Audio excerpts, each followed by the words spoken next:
Tu veux savoir si tu as le niveau pour devenir footballeur professionnel et comment faire pour intégrer un centre de formation? Dans cette vidéo, je vais t'expliquer comment savoir si tu as les qualités pour intéresser un club pro et comment attirer l'œil des recruteurs. C'est parti!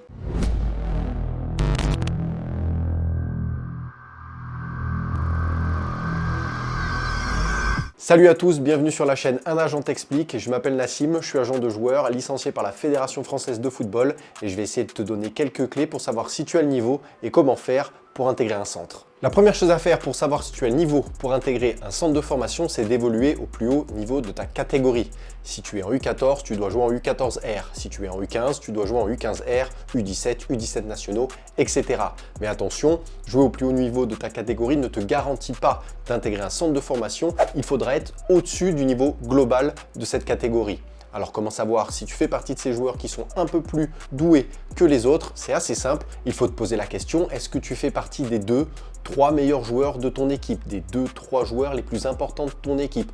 Autre question, est-ce que tu es dominant pendant les matchs? Est-ce que tu remportes plus de duels que tu n'en perds? Est-ce que tu fais plus de différence que la plupart de tes coéquipiers et de tes adversaires? Si tu réponds oui à toutes ces questions, alors tu as des chances d'attirer l'œil des recruteurs et de potentiellement intéresser un centre de formation. Si ce n'est pas le cas, il faudra continuer de travailler pour progresser et devenir un meilleur joueur. Autre point qui va retenir l'attention d'un recruteur, ça sera d'avoir une qualité forte. Alors qu'est-ce que j'entends par qualité forte? Ça peut être ta vitesse, ta technique, ton sens du jeu, ton intelligence de jeu, ta qualité physique. Bref, un point qui va te permettre de sortir un petit peu du lot par rapport aux autres joueurs. Mais attention, avoir une qualité forte, ça ne suffit pas si tu n'es pas capable de la mettre au service du collectif. Je te donne un exemple, si tu es un très bon dribbleur, mais que tu as tendance à t'enfermer dans tes dribbles et à oublier le collectif, c'est pas forcément quelque chose qui va intéresser les clubs professionnels.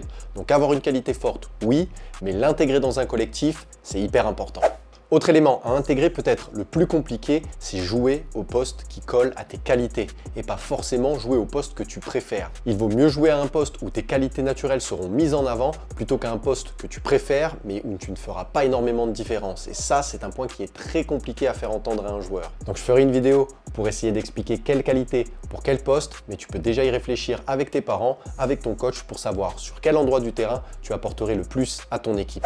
Autre aspect à ne surtout pas négliger, la régularité tout au long de la saison et au cours d'un même match. Parce qu'un recruteur, il ne t'invitera jamais à faire un essai dans un club pro après t'avoir vu jouer une seule fois. Il va venir confirmer sa première impression 2, 3, 4 fois. Et si tu n'es pas capable de réitérer le même genre de performance à chaque match, ça peut refroidir les recruteurs. C'est pareil au cours d'un même match. Les recruteurs ont beaucoup de matchs à les regarder chaque week-end, donc c'est possible qu'ils n'assistent qu'à la première ou deuxième mi-temps de ta partie. Et si tu n'es bon que sur une des deux au moment où le recruteur n'est pas là, ça peut jouer contre toi. Donc à toi de faire en sorte d'être toujours concentré et régulier au cours d'un match et tout au long de la saison pour rassurer les recruteurs.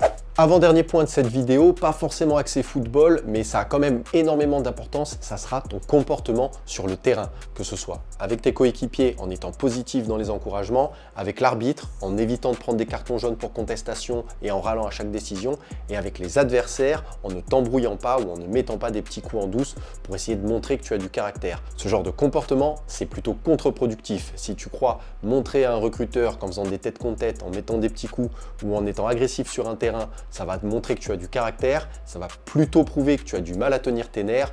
Pour un match de U14, de U15 ou de U17, ça ne va pas rassurer un recruteur. Donc tous les comportements plutôt violents, c'est à éviter si tu veux intéresser un club professionnel. Donc à toi de faire attention à ton comportement sur le terrain. Le dernier point, et ça va peut-être te surprendre, ne sera pas lié au football, mais à ton bulletin scolaire. Pourquoi? Parce que les centres de formation sont notés par la Fédération Française de Football tous les ans et le taux de réussite au baccalauréat fait partie de cette notation. Et plus cette note est élevée, plus les clubs plus tard recevront d'argent au moment des transferts. Je connais des joueurs qui ont été évincés d'un centre de formation ou pas recrutés par un club parce que leur bulletin scolaire faisait état de avertissement travail, avertissement conduite, etc. Donc à toi de faire en sorte que ton bulletin scolaire ne joue pas contre toi. Voilà, j'espère que ça t'a permis de comprendre comment fonctionne un centre de formation de l'intérieur et si tu as le niveau pour espérer en intégrer un, n'hésite pas à t'abonner et à activer la cloche et à me poser des questions dans les commentaires. Si tu en as, j'essaierai d'y répondre. À très bientôt, ciao ciao.